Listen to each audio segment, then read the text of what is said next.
இது என்னென்னு பார்த்தீங்கன்னா ப்ரெஷர் ஃபுட் குயிக் சேஞ்ச் ஸ்க்ரூங்க. நமக்கு வேறு ஃபுட் மாற்றணும் அப்படின்னா கஷ்டப்பட்டு கழட்டி திரும்ப டைட்டாக ஃபிட் பண்ணணும்னு அவசியம் இல்லை. இந்த ஒரே ஒரு ஸ்க்ரூ இருந்தால் போதும். உங்களுக்கு என்ன ஃபுட் சேஞ்ச் பண்ணணும்னு நினைக்கிறீங்களோ அதை ஜஸ்ட் லிஃப்ட் பண்ணிவிட்டு ஒரே ஒரு ப்ரெஸ் பண்ணிங்கன்னா போதும், அது ரிலீஸ் ஆகிடும். ஓகேங்க.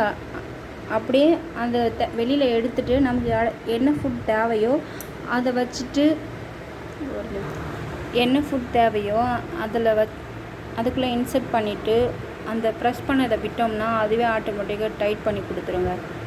நிறைய பேருக்கு இது தெரியறதுக்கு வாய்ப்பு இருக்குது. தெரியாதவங்களுக்காக இந்த பதிவு. நான் இப்போ ரீசெண்டாக தாங்க அதை தெரிஞ்சுக்கிட்டேன். அதை உங்கள்கிட்ட ஷேர் பண்ணணும்னு ஆசைப்பட்டேன். என்னோடய இந்த டிப்ஸ் உங்களுக்கு பிடிச்சிருந்தால் லைக் பண்ணுங்கள். ஈஸியான மெத்தடை ப்ளவுஸ் கட்டிங் தெரிஞ்சுக்கணும் என்னோடய சேனலை சப்ஸ்கிரைப் பண்ணுங்கள். தேங்க்யூ.